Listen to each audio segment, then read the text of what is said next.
right, moving on.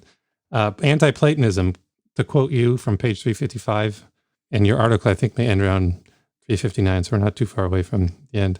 From page 355, you say, Edwards' Anti-Platonism is one, that there are no standards of propriety and fitness, no moral rules that exist independently of God. 2, that God does not stand in a relation of instantiation to a realm of universals. And 3, that there is no external realm of exemplars. All real possibilities are the perfect ideas God has in mind for the effects of the exercise of his ability ad extra.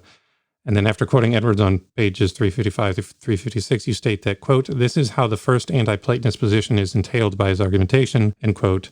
Paul Larson now speaking here. I'm not sure that I do see how his anti-Platonism is a necessary entailment. So that would be a question for you. Why do you or Edwards think that it's a necessary entailment? And then let me go a little further. Page 356. For Edwards, just as for John Gill, the nature and fitness of things is God. By his use of the words it is, in the paragraph just quoted, Edwards indicates that God is perfect rectitude, goodness. God does not stand in an exemplification relation to properties in the ontological Platonic sense. This is how the second anti-Platonist position is entailed by his argumentation. And here, Paul Larson would come along and ask, but why think this? And then later you state his third anti-Platonist position, that there is no external realm of possibilities, is the converse of his immaterialism and is entailed by the same argumentation. This would be the place, this is now me talking, where I'm not sure that it necessarily follows from the statement that God's ultimate end in creation is the emanation of himself through a community of redeemed persons. Tell me what you think and why you think in regards to this, or why you think Edwards thinks that anti-Platonism is essential. Okay, so there are 3 aspects I think you touched on. Yeah. First of all, just say something about Platonism per se. Plato held that what is ultimately real are forms or ideas, and these are abstract things. Abstract objects. And so the quintessential ones would be mathematical shapes, mathematical numbers. Yeah. And this is the sorts of things that mathematics studies, and the experience of mathematics makes people think there is such a realm as that. Yeah. And also included in Plato's realm of what's real are moral rules. And so the idea was that simply by reason alone, not by our senses, we can access this realm that exists necessarily and eternally. Yeah. And again, our access to this realm is demonstrated by the fact that we can do geometry. Okay. And our access to this realm is demonstrated not quite as strongly by the experience of certain irresistible moral constraints upon our lives. All right, so now the idea then is that would mean there are 3 sorts of beings. I'm speaking in Edwards' terms now. Yeah. There's God, and then there's creation, and then there's Plato's realm. Yeah. All right, so now on the first thing you touched was moral rules. So the idea would then be that as it was pictured, and I could quote a few if I had a little more time, I could show you some of the diminished moral theorists, that God even complies, God himself complies with the moral constraints that he sees to be the case in this realm that exists independently of him. Yeah. That's Platonism with a capital P. Well, so that's one horn of the Euthyphro dilemma. That's exactly right. Yeah. So then, now this goes back to the first question you asked me. And the reasoning back then was like this. Well, isn't that nice? Because since we have reason, we too can consult this Platonic realm and derive how we should live, not by consulting God's will necessarily, but by consulting this Platonic realm, the same realm that God consults when he commands things to us. Okay, so Edwards rejects that realm completely, and he has an argument, End of Creation, on this third being. And without going into the details of the argument, he basically says the same thing John Gill says, and there's lots of evidence that he was aware of John Gill and actually used him. But the idea is that what people think is the source of mathematics and moral rules existing independently really exists in God's mind, and more particularly in God's awareness of who he is. God is perfectly aware of himself, and all of this exists only in God. There's no such thing as this third realm. That's the gist of his anti-Platonism. Okay. Can I butt in here and say something? So in the past, I would have accepted, and I still do accept, a Platonic, or at least lean towards a Platonic view in which there are such mathematical truths as 2 + 2 = 4, and that it's logically impossible that 2 + 2 could ever equal 5. That is not something God can change. But the typical view of abstract objects is that they're causally inert. And my approach towards this view has basically been to adopt one horn of the Euthyphro dilemma and basically say, yes, God does something because it is right. But when it comes to access to those abstract objects, such as 2 + 2 = 4, mental access, our epistemological access, knowing that 2 + 2 = 4, that killing babies is wrong, etc., that is not something we have in ourselves, but it is an awareness. It is a causal access that God gives us to those abstract objects. So we wouldn't know that 2 + 2 = 4. We wouldn't know that killing babies is wrong, etc., without him causally acting to make us aware and have knowledge of those propositions that are abstract objects. And in that particular case, it's not that we have it ourselves, but it is still something that we only get because God gives it to us. And so my question for you would be your take on that. I'll go the second half. Edwards would agree entirely. You cognitively function because God sustains you according to his plan. Yeah. And so you can reason the way you do, you see the way you do, and Romans 1 fits this too. Edwards would agree with what you said there. Okay. And by the way, you asked me for some papers, and I've written a handful of papers on philosophy of mathematics and abstract objects and modal logic and the origin of possibility. And I gave you the title of one of those papers and the abstract when I sent it yesterday. And also they're available on free downloads on academia.edu. Oh, really? Sweet. Yeah. Thank you. What I have is a view of philosophy of mathematics and abstract objects and that are rooted in God's perfect awareness of his ability ad extra. And there's a lot to that one. That's a separate interview. So you can ignore the question if you want, if it's getting us into a rabbit hole of very complicated stuff. Well, the first part is that our sensibility of the necessity of mathematical truths, we're in touch by way of God's action about aspects of what he knows of himself. And so I've done a lot of work on that. Okay. And that would be perfectly consistent with what Edward says. Okay. Different interview or me reading some of your work. Let's move on. There's just 2 or 3 things left. Panentheism, quote unquote, and Continuous Creationism and Occasionalism. You write, page 356, Edwards' panentheism is entailed by his immaterialism and by his understanding of God's infinity. Since God's being is infinite, i.e. is all existence, is quote unquote comprehended within, end quote, him. And then since creation is ideal, creation is within him as an idea in God's mind. And later you write, the universe exists in God's mind or consciousness like an imagined unfolding scenario. This should be called intentional object panentheism, as opposed to the standard mind/body panentheism. And admitting this type of panentheism is crucial for another reason, since no aspect of an intentional object can be identical to the consciousness for whom it is intentional. Edwards' view cannot be pantheistic. Given Edwards' raised idealism, his intentional object panentheism is therefore clearly not subject to John Cooper's criticism. And here you quote Cooper, who says, but Edwards lacks the robust ontological creator-creature distinction of classical theism. For him, creatures are divine thoughts. All things considered, his affirmation that the whole is of God and in God and to him is best construed philosophically as a panentheism that borders on Spinozan pantheism. Referring to number 1 above, Cooper this is you talking now, referring to number 1 above, Cooper mistakenly asserts that Edwards regards creation as an inevitable emanation of the divine nature, end quote. As we have seen above, God's act of emanation is distinct from God's act of creation. In fact, Cooper's own view, expressed in his chapter, Why I Am Not a Panentheist, is as follows, and this is Cooper again, God knows all possible creatures in all possible worlds, from all eternity because he has complete knowledge of his own power to create and sustain them. In this ideal sense, our world and all possible worlds are in God from all eternity, but they are not part of him. You say, except for the possible worlds expression, Cooper expresses Edwards's view. So apparently one Edwards researcher has gotten Edwards wrong here. One researcher has misinterpreted Edwards' view here, according to you. So if you can set us straight, that would be great. What is Edwards' panentheism, and how does it differ from how it's been interpreted by one or more others? Well, I think the fact that Edwards needs to overcome Spinoza, and whatever, the whole package, both creation and the end, is not worthless.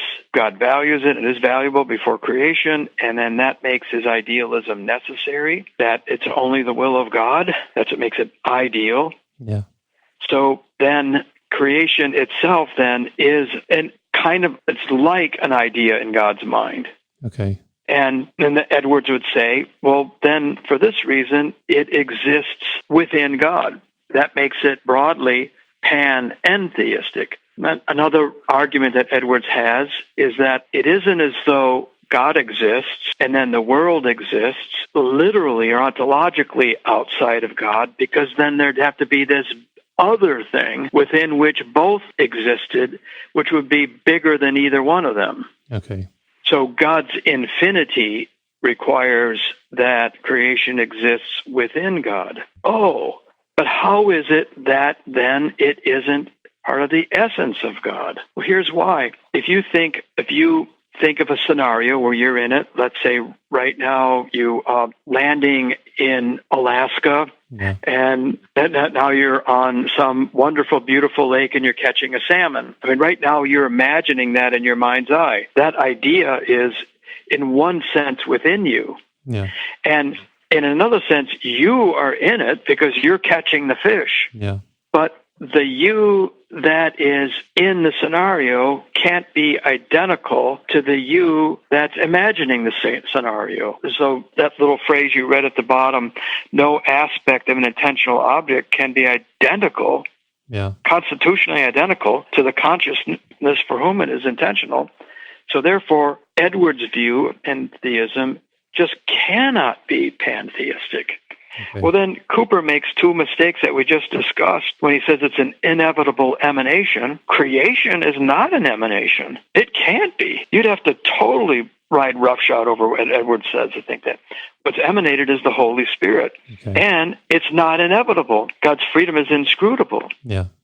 And then what Cooper goes on to say, he perfectly describes Edwards' own view. It's just that Edwards doesn't think there are possible worlds, because that would make him a Platonist. Okay. Edwards would say God is perfectly aware of his ability ad extra, which means he's aware of all the different ways and different histories he could have created. Okay. And so instead of possible world, Edwards would have used an alternative history, the way Augustine first did.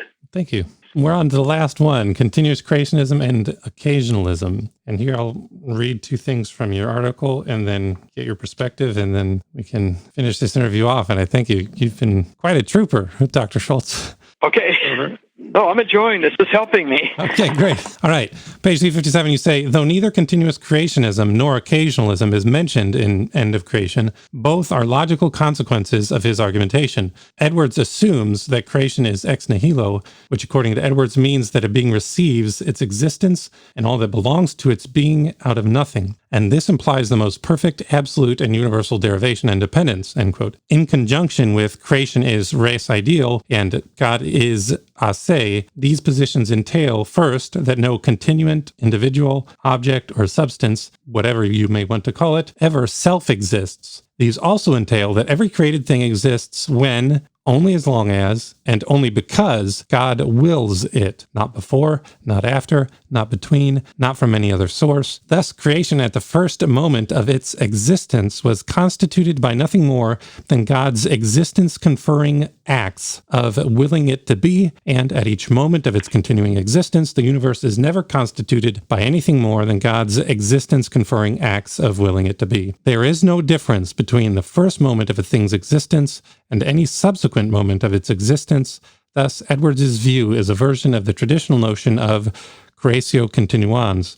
In short, Edwards's continuous creationism is entailed by his argumentation in End of Creation, even though he does not state the position until 2 years later in Original Sin, a different work of his. So that's one paragraph. And then here's something where you mention Spinoza. Ignorant of Spinoza's conundrum, a theist might advocate one of two contrary alternatives. One, there are self-existent, uncreated substances and powers. And two, God has conferred aseity to created substances and powers. The former, in conjunction with God is ase and creation is ex nihilo, is contrary to biblical theism, unorthodox. The second alternative, the idea of God conferring self-existence to any created substance or individual, is self-contradictory. Self-existence is not something that can be conferred because it is always ultimately a conferred and therefore a dependent existence, not a self-existence. Thus, if one holds only God is ase and creation is ex nihilo, then one cannot hold the idea of ontological momentum, quote unquote, or existential inertia. As Kvanvig and McCann put it, quote, created things can have no capacity for self-sustenance, end quote. Since nothing created ever self-exists at any moment of its existence, then at no time does God encounter creation. At no moment could creation ever be ontologically independent. This entails that physical concurrentism, the idea that natural causation is cooperative or dual causation, is also called into question. Furthermore, what appears to be persistence or ontological endurance of an individual and grounded in the individual is really God-planned and God-willed continued existence, that is, a thing's continuing existence according to God's eternal perfect ideas or plans for it defines what it is for the thing to persist and endurance, regardless of our concepts. Now, I may get to a quote on this later, but I would have two questions for you in regards to some of what I brought up here. One is the idea of ontological existence through time. So if you think of what grounds a person right now being the same person as the person 5 minutes ago or the person 5 hours ago or 5 years ago, the only candidate I know of is continual existence. But if God creates a person moment after moment after moment, are those not different persons? No. And that is common and it's widespread. So the issue at stake is what and wherein lies an object or a person's diachronic or transtemporal identity. Yeah. What is its identity? The identity of that tree, the identity of Mount Everest, the identity of Abraham Lincoln. Okay, the received view, and I think this trips us up again and again and again, is that the identity of a thing, not only its transtemporal identity, it says what it is and that it's this thing, must be in the thing. And Edwards would say, no, your identity is in God's complete plan for you. That's who you are. And at any moment, you are that person. So you don't lose your identity. Your identity lies in God's plan. It doesn't lie in you. That's Edwards. That'd be the short answer to that. I could fill it out more. Yeah. So I may want you to fill it out more because I'm still not tracking. Okay, so all right, so first of all, let's not take a person. Let's just take a tree. Okay, that tree cannot exist apart from God's willing that it exists. Okay. It never is. It, by definition, if it was absolutely self-sufficient, then nothing could make it so that it did not exist. And if it was absolutely self-sufficient, that means God could not make it. So it can't be ase. It can't be self-sufficient. So at every single moment, it requires God's willing that it exists.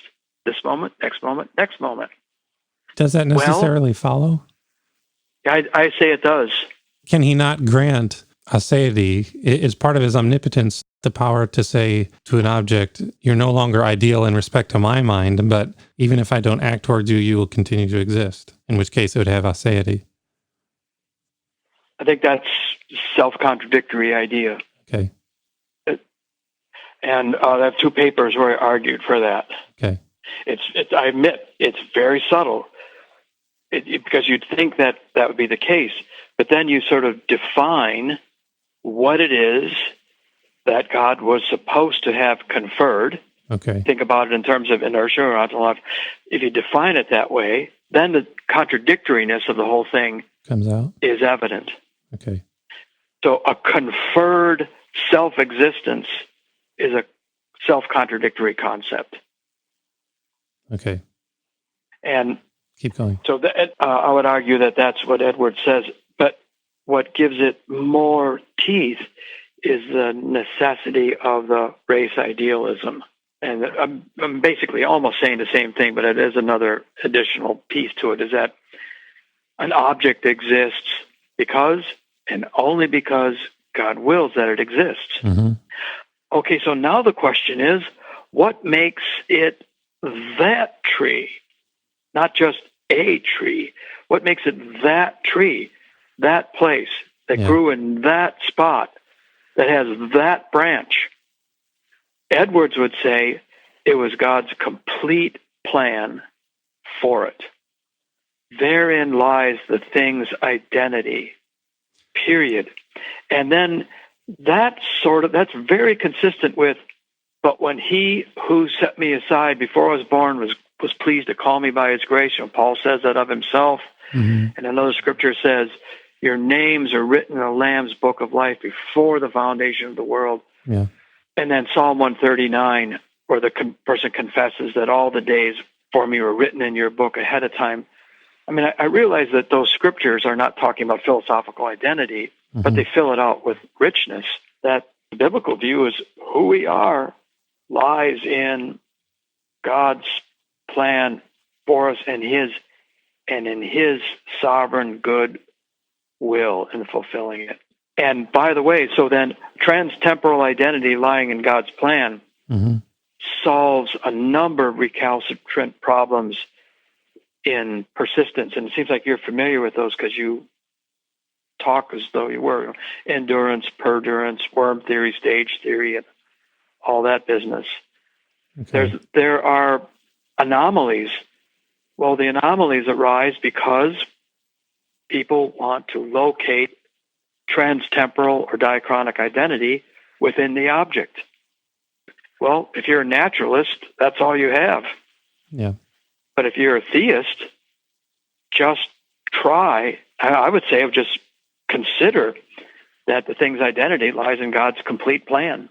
Let me take a step back and ask you something. So the typical mind-body dualism perspective, which I agree with, is that there's the external material world out there. It's real to us, but it's ideal in the case of God. Yeah. Yes. There's that, and that we're causally connected to immaterial souls, that our souls, even if they have different capacities, are similar to angels or demons in that they're immaterial. On that perspective, if we were to suppose Paul's immaterial soul at time 1 is causally connected to his body, and at time 2, God wills that Paul does not exist. So Paul is not existing, even if the material particles that used to be causally connected to his body at time 1 still existed, Paul would not exist because that which is Paul, his soul, is not existent at time 2.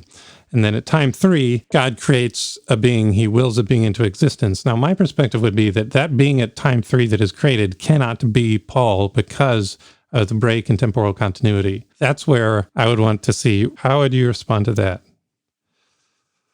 I think I followed you, and I'll for the sake of our conversation, I'll assume that I did. I might have made some mistakes. Okay. I think Edwards would agree because at time 2, the person has body as deceased, and he is asleep in Christ. And at the resurrection, if that's time 3, the resurrection, I don't think you didn't say that, then that would all be part and parcel of a person's trans-temporal identity being in God's plan. But if time 3 is apart from the resurrection, whatever the being is at time 3, that's not Paul. I think you may have misunderstood. So, Okay. in my view, I am not my body. I am the immaterial soul that is causally connected to the body. So it's basically a dualist mind-body dualism. Paul is that immaterial soul at time 1. And then at time 2, God wills that immaterial soul does not exist. Whether or not the physical body that used to be causally connected to the immaterial soul still exists, at time 2, the soul that is Paul does not exist. At time 3, God decides to create a being, or to will into existence a being. My perspective would be that being that he wills into existence at time 3 cannot be the Paul of time 1, because at time 2, there is no longer any Paul. Does that make sense? Yeah, that makes sense. Yeah. Would you agree, disagree? And if you disagree, why? To the statement that at time 3, that being that God wills into existence is not Paul. You agree or disagree? That cannot be Paul. Yeah, that's a stronger claim. I appreciate your patience with me. I just think that God's plan is not discontinuous except for the death and resurrection. That's one reason.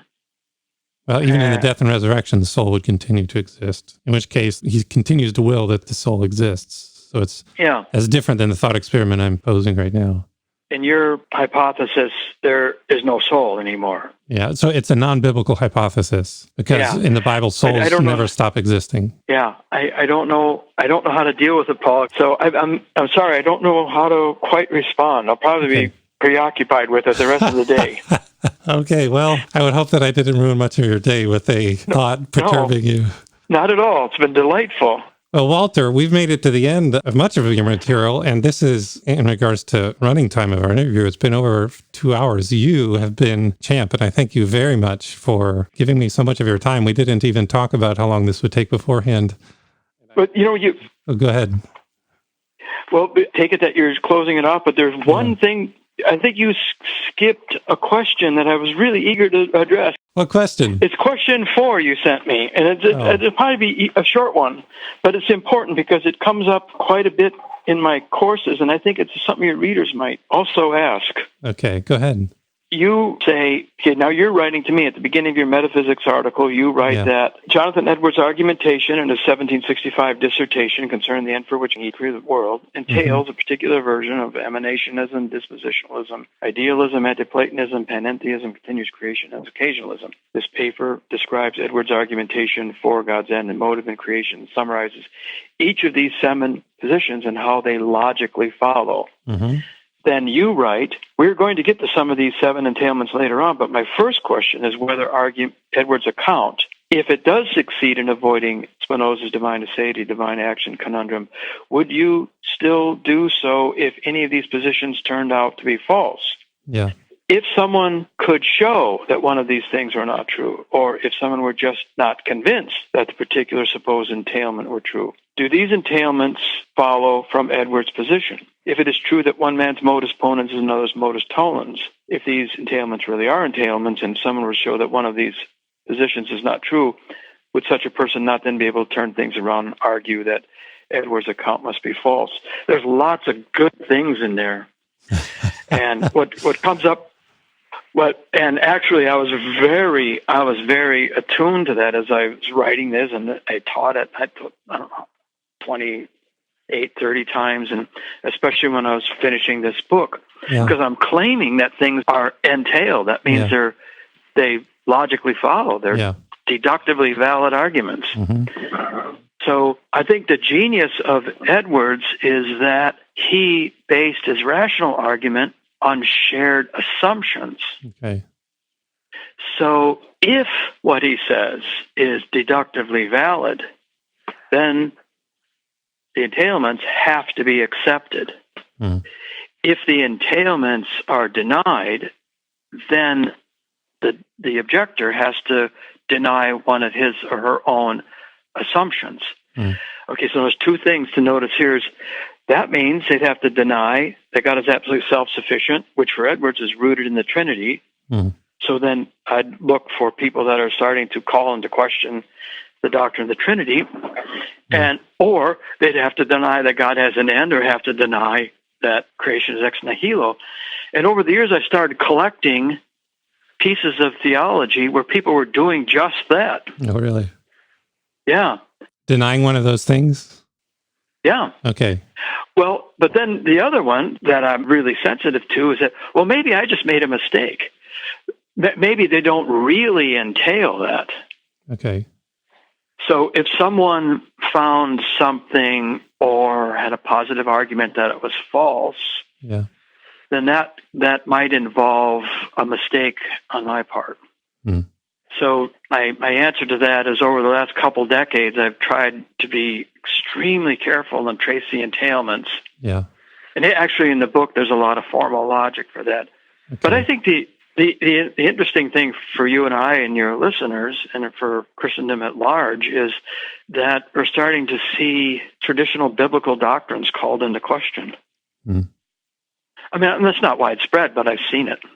Okay.